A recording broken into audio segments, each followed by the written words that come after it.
예수님의 탄생 이야기 속에 등장하는 인물들 속에서 우리는 2000년의 시간을 뛰어넘어서 우리들의 자화상을 들여다볼 수 있습니다. 여러 사람들이 있죠. 동방 박사도 있고요, 또 헤롯 왕도 있고요, 또 지난 생활에 함께 나눴던 목동들의 이야기도 있고요. 그 중에 또 한 사람이 마리아 당사자죠. 아기 예수를 잉태하고 출산했던 마리아, 또 그 마리아의 정혼한 약혼한, 정혼이란 말을 한글에서는 그렇게 번역을 했는데 약혼입니다. 약혼한 남편 요셉. 그런데 이 요셉의 이야기를 읽으면 읽을수록 감동이 됩니다. 그 면면을 보면은 오늘 우리 시대 그리스도인으로서 특별히 성령 충만한 그리스도인, 성숙한 그리스도인으로 사는 것이 어떤 것인지 영적인 교훈을 찾을 수 있는 인물이 되고 이야기가 됩니다.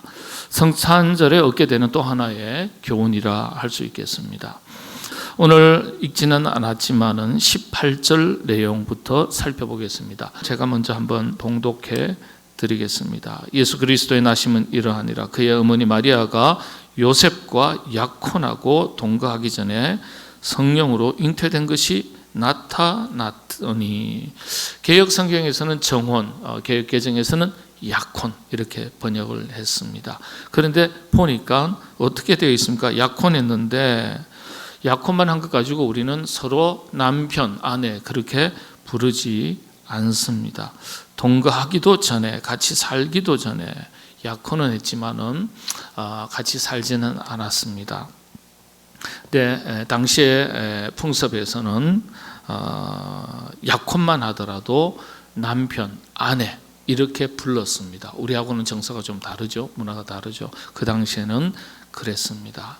자, 오늘 내용에 보면은 18절 내용부터 보면은요, 참 억울할 뻔했던 남자였습니다. 누가요? 요셉이었습니다. 원통하고 분통 터져서 목소리를 높이자면은 임하는 경우가 어디 있겠습니까?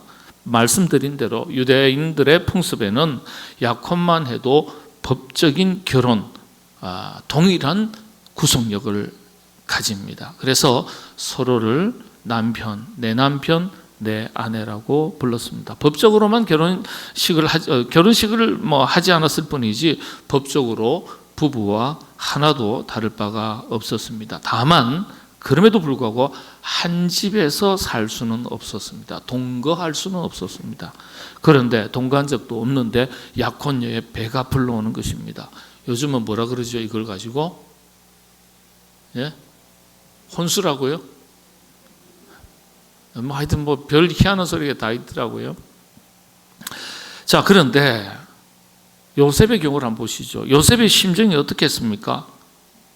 아니, 동거한 적이 없는데, 한 집에서 산 적이 없는데, 약혼한 내 아내라고, 자기 남편이라고 부르는 이 둘 사이에서 갑자기 배가 불러오는 거예요. 배신감, 분노감이 생기지 않겠습니까? 목소리를 높여도 이만저만 높일 것이 아니에요. 그런데 요셉이 참 멋진 사람인 것을 알 수가 있습니다. 그 행동을 보면 그래요. 19절 말씀 제가 읽습니다. 그의 남편이라 그랬잖아요. 남편도 아닌데 이 당시에는 어쨌든 남편이에요.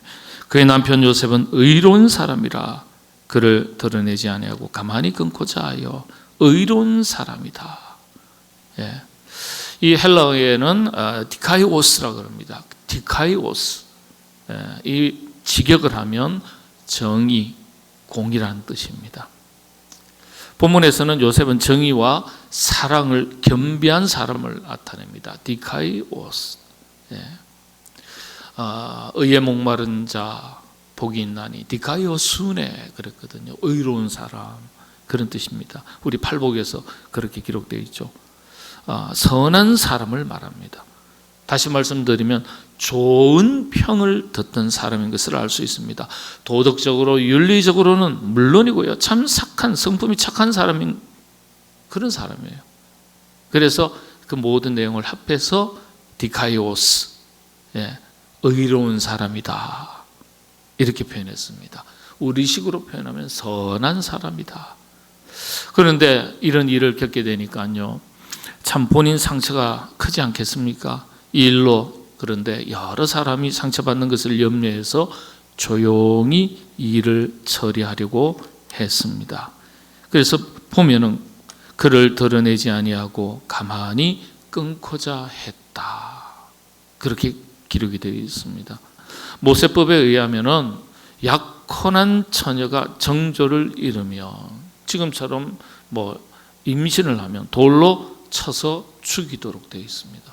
그러니까 마리아는요, 갑자기 배가 불러오면 많은 사람들이 나를 오해해서 돌로 쳐 죽일 수도 있겠다라는 두려운 마음이 생길 수 있는 겁니다. 그런 거예요.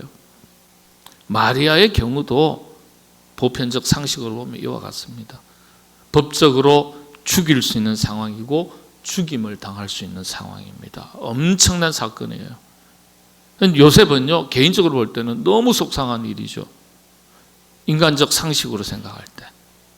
그렇지만 조용히 이 일을 처리하려고 했던 사람이 바로 요셉입니다. 아주 그냥 만천하에 공개해서 망신 주고 손보고 끊는 것이 아니라 법을 지켜서 파혼은 하려고 했지만은 문제를 공개해서 마리아를 죽음에 이르지 않도록 하려는 것을 보면은 그래도 참 인정이 많은 사람인 것을 알 수 있습니다. 또 이 일 때문에 아무런 잘못도 없는 자신의 부모님이라든지 형제라든지 친구라든지 혹은 또 마리아의 부모님이라든지 그 형제라든지 다른 사람의 마음이 다치는 것을 걱정해서 조용히 드러내지 않고 끊고자 했다. 조용히 처리하려고 했던 거예요. 드러내지 않고 가만히 끊고자 했다. 이런 점에서 참 요셉이 멋진 사람입니다. 문제가 생기면 싸우려 드는 사람이 있는가 하면요, 조용히 문제를 해결하려는 사람이 있습니다. 우리 그리스도인들, 예수님 믿는 사람은요, 문제 많은 세상에서, 시끄러운 세상에서 그 시끄러운 문제 속으로 빨려 들어가는 사람이 아니라 조용하지만 깨끗하게 문제를 처리할 줄 아는 그런 능력을 가져야 합니다. 그래야 세상 사람들이 그리스도인들을 보고서 우리와는 좀 더 무엇인가 더 다르고 성숙한 사람들이다. 차원이 다른 사람들이다. 그게 자랑이 되지 않겠습니까? 사람은요, 일반적으로 자신의 감정을 어떻게 처리하는가에 따라서 그 사람의 인격적 성숙이 결정됩니다. 특히 분노의 감정이 그렇죠. 속상할 때 그 표현 방식, 행동 양식을 읽으면 그 사람의 인격, 성품, 또 진가를 찾아볼 수 있습니다.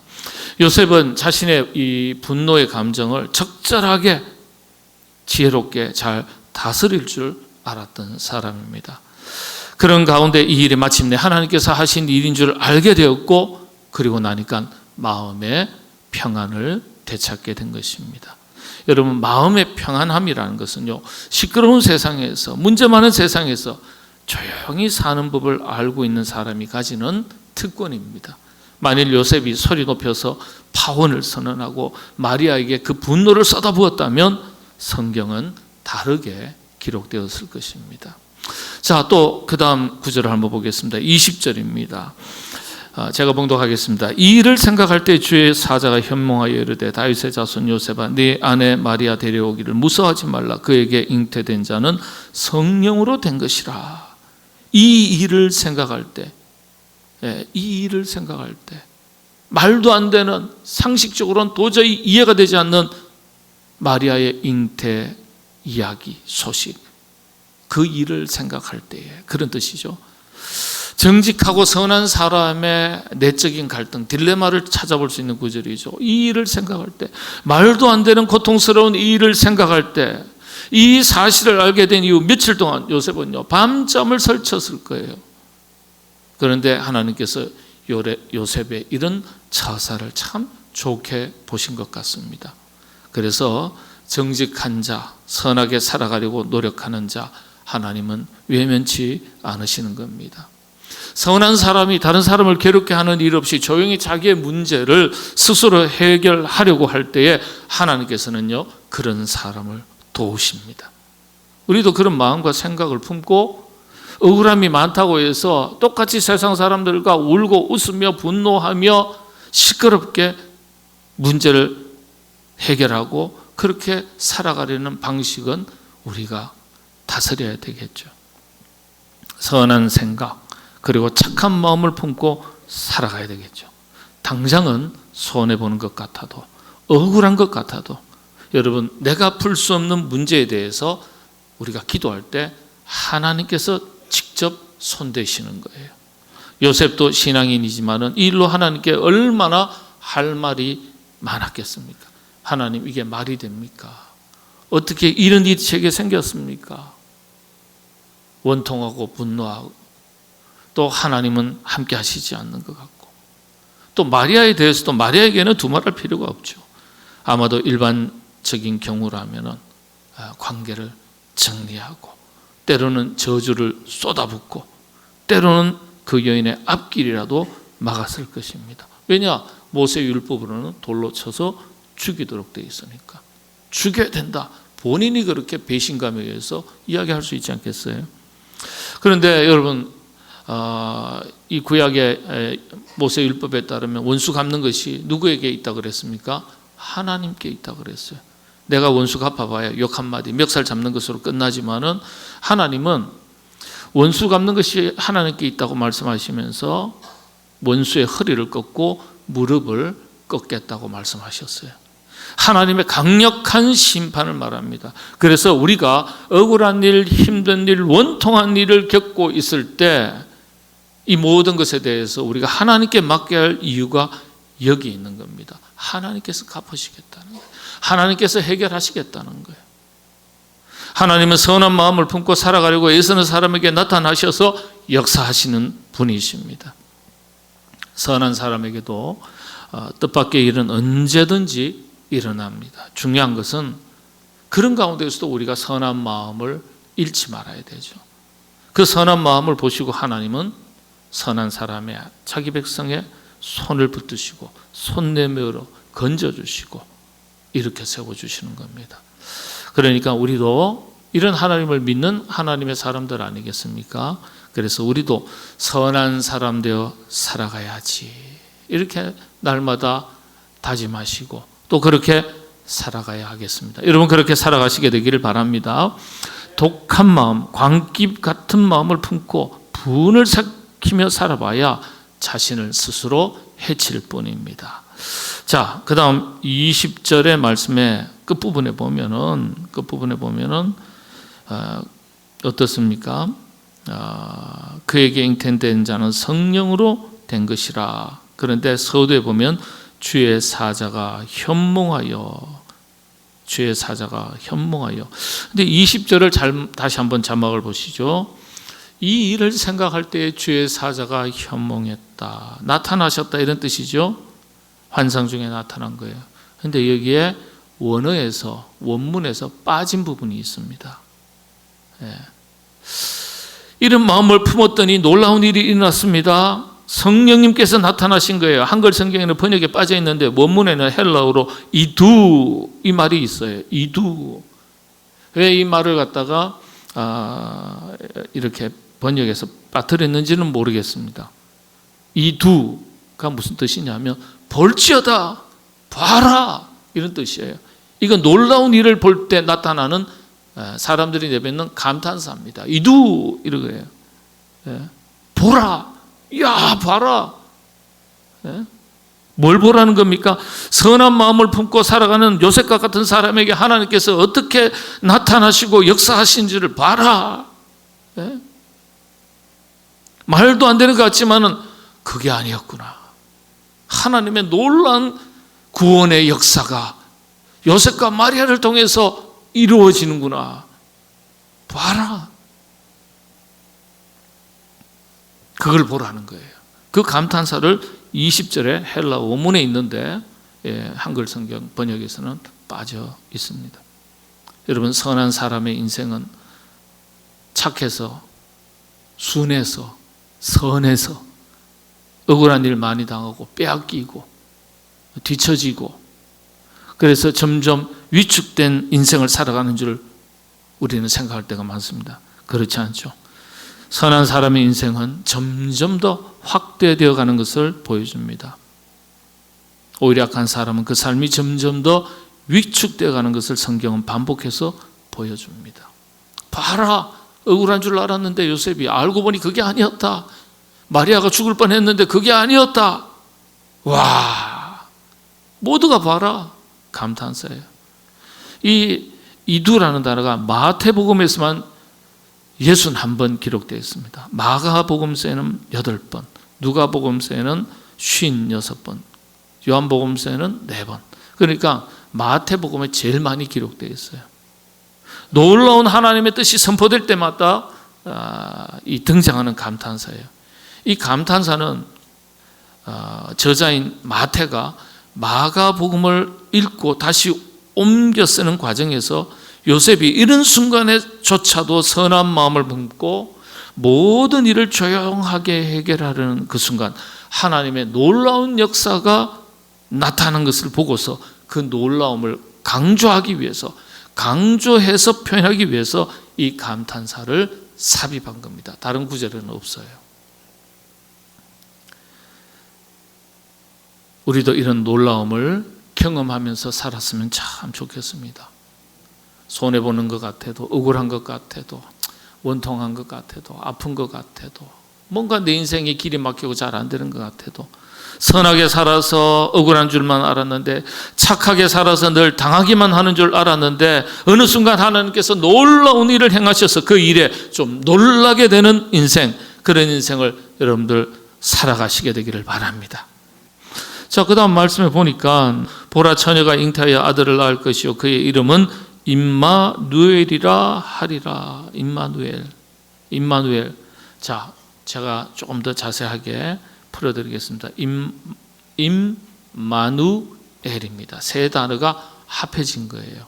임마누엘. 어떤 뜻일까요? 함께라는 뜻입니다. 함께. 마누, 우리와. 엘은 항상 하나님이라는 단어거든요. 하나님이 우리와 함께 하신다, 그런 뜻이죠. 여러분, 이 단어가 정말 기가 막힌 단어입니다. 예수님을 우리가 믿고서도 하나님의 임재, 하나님이 우리와 함께 하심을, 하나님께서 우리와 동행하심을 경험하지 못하고 산다면 이게 비극 아니겠어요? 우리가 느끼든지 느끼지 못하든지 하나님의 백성 자녀를 지키시고 동행하시고 우리 지금도 함께 하시는 분이시지만은 우리가 그걸 좀 느낄 수 있어야 돼요. 우리가 느낄 수 있어야 돼요. 때로는 우리가 또 하나님을 믿지만은요, 하나님과 동행하지 않는 삶을 사는 사람도 의외로 많아요. 그래서 저분이 교회 다닌다는데 교회 다니는 분인가 아닌가.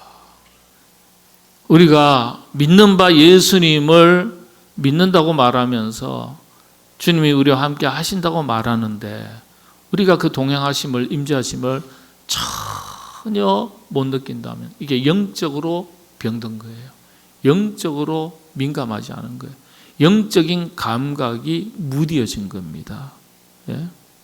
여러분, 좋은 선생님, 좋은 친구, 좋은 이웃, 좋은 배우자와 함께 평생 함께하는 것도 얼마나 큰 기쁨이 되겠습니까? 사람을 만나도 그런데 하물며 항상 연약한 인간을 불쌍히 여기시고 지키시고 인도하시기를 원하시는 주님이, 그 주님을 믿는 바 우리와 항상 함께 하신다면 얼마나 감사한 일입니까? 예. 임마누엘의 하나님을 깊이 믿으면 믿을수록 이걸 경험하셔야 되는 거예요. 예수님 제대로 믿는 사람은 이런 든든함을 경험해 보셔야 됩니다. 그런 은혜가 여러분들에게 넘치시기를 바랍니다.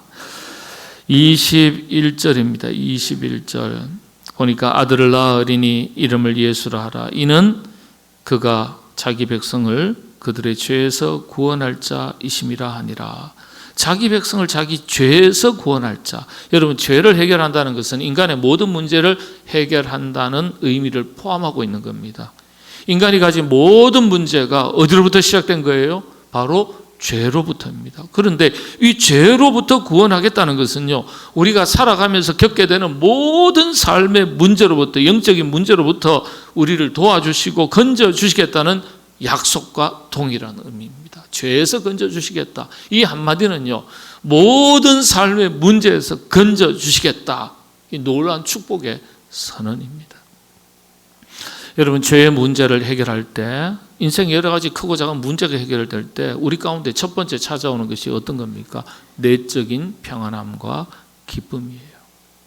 선악의 개념에서 선의 반대 개념이 악이죠. 그게 곧 죄를 말하는데, 선의 본질을 기준으로 할 때 죄는요, 관계가 깨어진 것을 말합니다. 관계가 깨어졌다는 것은요, 하나님과 나와의 관계가 깨어진 건 물론이고, 사람과 사람, 사람과 피조물들과의 관계가 깨어진 것을 말합니다. 그런데 더 깊이 들어가면 관계가 깨어졌다는 것은요, 상대방하고의 문제가 아니에요. 타자와 대상과의 문제가 아니에요. 사실 심리학적인 기준으로 보면 끊임없이 자기하고 싸우는 거예요. 관계가 깨어진 건요, 끊임없이 자기하고 싸운 거예요. 내적 평안함이 없는 사람들의 특징입니다. 이건 외부 환경과는 관계가 없는 문제예요. 자기 안에서 자기와 싸우는 겁니다. 그래서 지치고 상하는 거예요. 그런데 그런 지치고 상한 영혼을 죄에서 건져주시는 분이 바로 예수님이시라는 겁니다. 그래서 예수님을 제대로 믿으면요, 이런 영혼의 자유함과 참된 안식, 평안을 누리게 됩니다. 저 여러분, 우리 모두 그런 은혜 누리시게 되기를 바랍니다. 24절에 보면 이런 말씀이 있죠. 요셉이 잠에서 깨어나 주의 사자의 분부대로 행하여 그의 아내를 데려왔으나. 예수님의 탄생 이야기 속에는요, 하나님의 음성을 구별할 줄 아는 영적 분별력을 갖춘 요셉의 절대적인 순종의 이야기가 포함되어 있습니다. 잠에서 깨어났다는 게 육신의 물리적인 잠에서 깨어난 걸 말하는 게 아니에요. 사실은 하나님의 음성을 구별할 줄 아는 영적인 분별력이 있다는 거예요. 그래서 깨어났다, 깨우쳤다, 깨달았다는 뜻이에요. 주의 사자의 음성을 꿈속 이야기로 지나쳤다면 요셉의 이야기는 다르게 기록되었을 겁니다. 그런데 요셉은 말도 안 되는 상황 속에서도 주의 사자의 이야기를 흘려듣지 않고 그것이 하나님의 음성인 것을 깨달았습니다. 요즘 시간으로 말하면요, 여러분, 하나님 말씀을 천천히 읽어가다가 내적인 성령님께서 깨닫게 해주실 때 이 눈으로 보는 문자의 글자가 아니라 뭐예요? 이 성경의 말씀이 내 안에서 메아리처럼 울리는 성령의 음성으로 들리는 거예요. 그 영적인 귀와 영적인 감각이 살아있는 사람이 듣게 되는 거예요. 영적인 분별력이 없이는 불가능한 거예요. 영적으로 요셉은 민감한 사람이었습니다. 예민한 사람이었습니다. 여러분, 그래서 하나님의 은혜는 영적으로 껴있는 사람들이 먼저 듣고 보고 먼저 찾고 누리게 되는 겁니다. 여러분들 다 영적으로 껴있는 하나님의 사람들 다 되시기를 바랍니다. 2000년 전의 요셉의 이야기가 아니죠. 오늘 우리 자신의 이야기가 될 수 있어야 됩니다. 요셉은 그의 영이 깨어 있었습니다. 그래서 이것은 성령 충만한 사람, 영적으로 성숙한 사람의 특징입니다. 영적 분별력이 있는 거예요. 그래서 이 예수님 탄생 이야기 속에 이미 성령 충만한 사람, 영적으로 성숙한 사람들의 이야기가 다 포함되어 있는 것입니다. 성령 충만한 성숙한 하나님의 사람들을 통해서 하나님의 뜻이 나타나고 이루어지고 하나님의 역사가 지금도 계속 이어집니다.